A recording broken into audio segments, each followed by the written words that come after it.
The story opens in England, where we see a woman named Erin gently awaken her little daughter Harper from her sleep. She then tells Harper that they're going to a sunny place where she can have ice cream every day.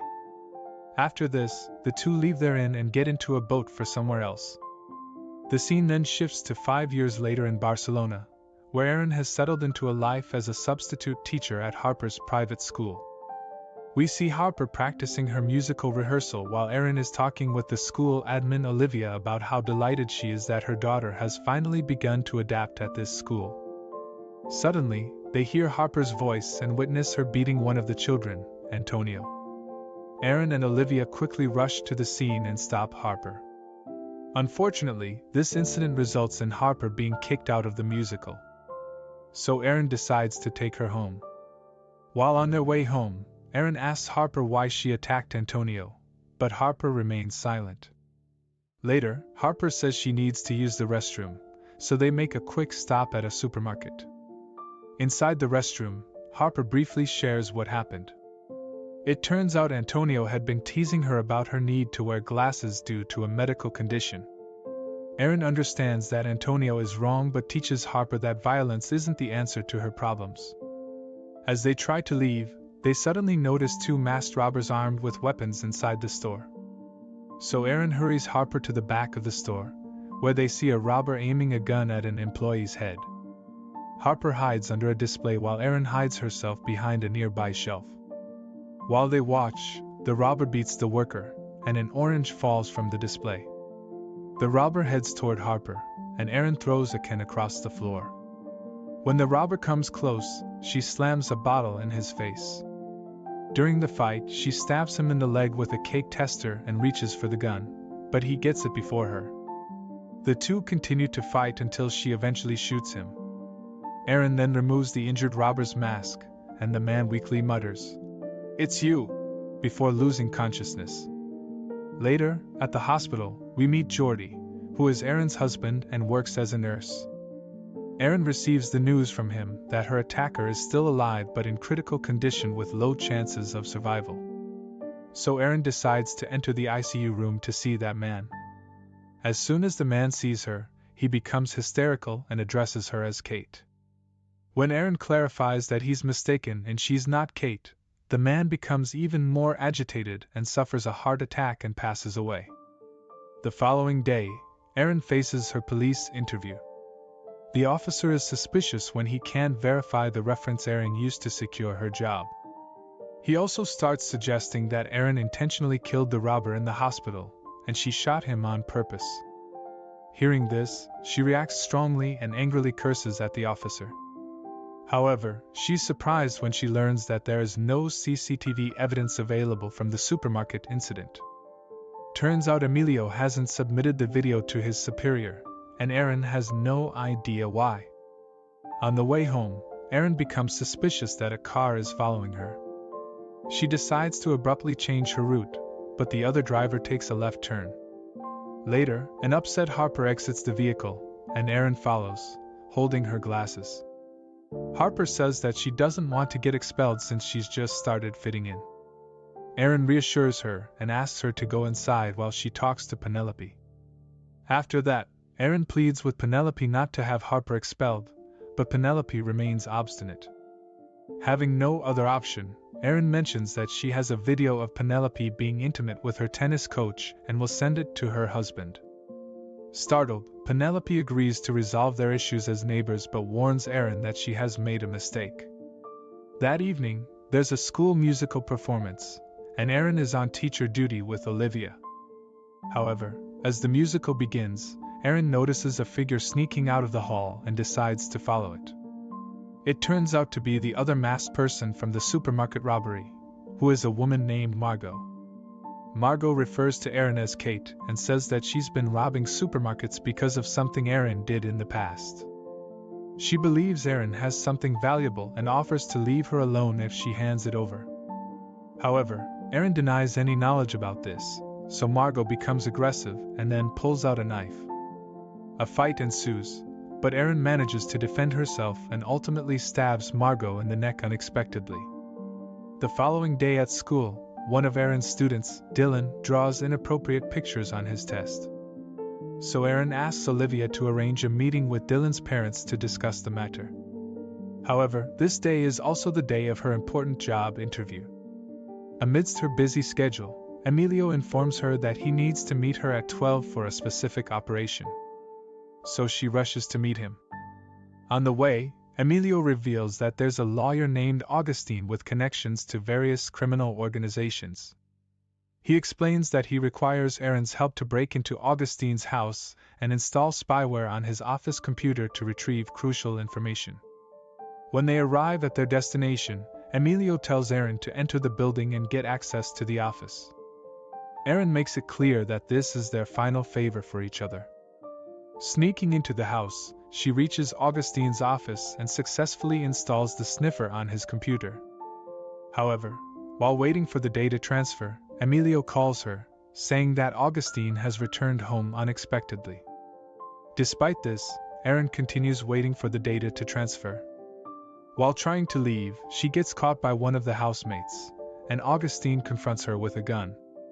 However, she fights with him and manages to escape by jumping into the sea. Later, Erin manages to get out of the water, but she realizes she has an interview to attend. In a hurry, she purchases a t-shirt from a beach vendor and rushes back to school. Upon her return, Erin discovers that she is also a member of the Parent-Teacher Association. During her interview, she does her best to persuade the panel why she deserves to be a full-time teacher. However, the interview panel raises a concern about the night of the school musical when she left without informing anyone, leading to a staffing shortage. Erin explains that it was an emergency, and assures them that it won't happen again in the future. When Erin gets home, Emilio is relieved to see her safe and thanks her discreetly in front of Harper and Jordy. Harper then has another incident in which she sees a masked deer figure and appears terrified. So Jordy believes she requires professional help, but Erin is strongly opposed to it. The next day, Erin discovers that she did not pass the interview. She then begins cursing Penelope when a parent named Daniel arrives to see her. Daniel is Dylan's father, who had submitted the test paper with the inappropriate drawings on it. Daniel is initially scared that Erin might expel his son, but to his relief, Erin is sympathetic and sees Dylan's actions as a cry for help. He then thanks her and explains that, as a school sponsor, he can put in a good word for her promotion. Later on, the way home, Erin notices that Emilio's door is wide open, and there's no sign of him.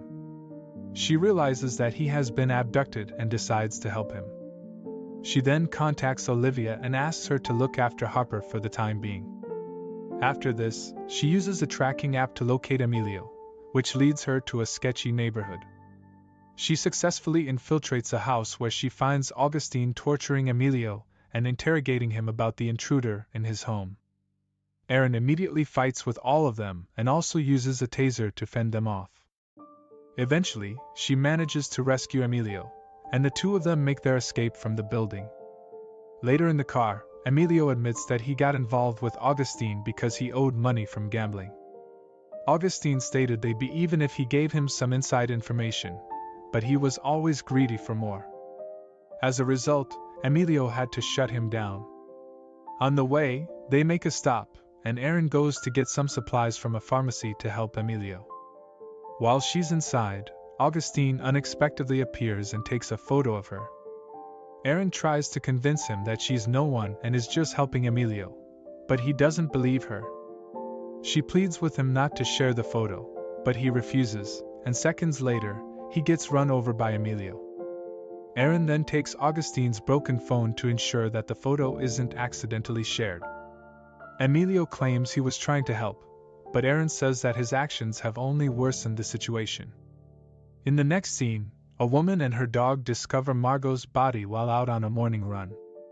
Luckily, Emilio is one of the police officers assigned to investigate it, so he calls Erin to inform her. He also tells her that Augustine did manage to share Erin's photo with one person, his assistant Valeria. Hearing this, Erin decides to find Valeria and leave Harper in the care of Penelope. Back in England, a housemaid named Lena receives a call from someone informing her about Margot's death. Lena is desperate to learn the truth, so she uses an open laptop in the room to search for information on Margot's death. Soon after, the owner enters and grabs the laptop, threatening to call the cops on her. Lena then fights with her to return the laptop, causing the owner to bleed. Meanwhile, Emilio finds himself stopped at a red light when a motorcycle pulls up behind him. Suddenly, an attacker shatters his passenger side window and throws in a firework. Emilio quickly exits the vehicle as the motorcycle speeds away. He then listens to a voicemail from a man who threatens him to stop his investigation into criminal gangs. In the next scene, Erin already joined Daniel for dinner, where he reveals that Dylan has been expelled from 3 different schools. Daniel says he wants to remove Dylan from the traditional school system and proposes that Erin become his private tutor, even offering to pay her more than her current school's salary. However, Erin declines this offer, saying she cannot leave her job to work for someone who may change their mind a few months later. Their talk is cut short when Olivia, who is with Harper at home, calls Erin. It turns out that Harper has seen the masked deer figure again and freaked out. Erin and Jordy rush back home and put a scared Harper to sleep. Olivia suggests that Erin take Harper to a professional, and Erin says she'll think about it. The next day, Erin pawns all of her jewels to pay off her debt to Valeria. Upon her return, she discovers that Jordy has already arranged for a psychologist to talk to Harper.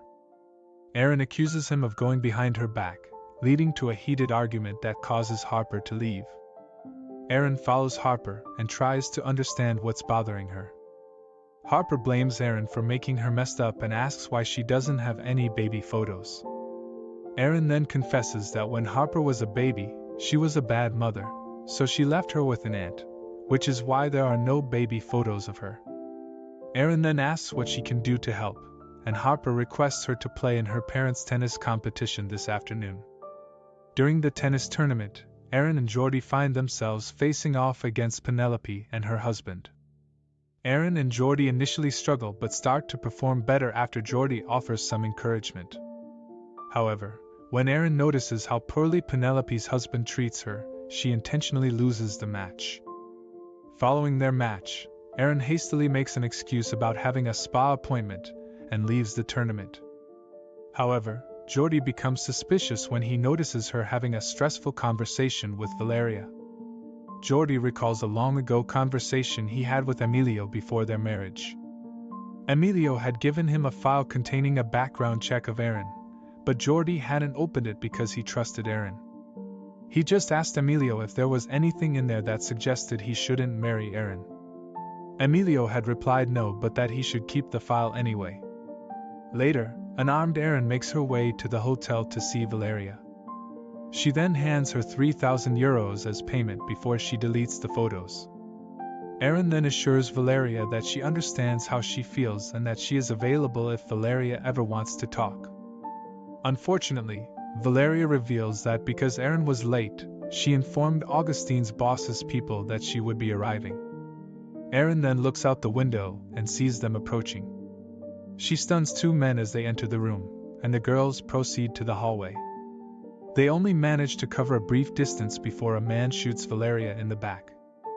A shootout ensues, which ends with Erin setting a fire and throwing her car into a blaze of flames, which kills most of the men.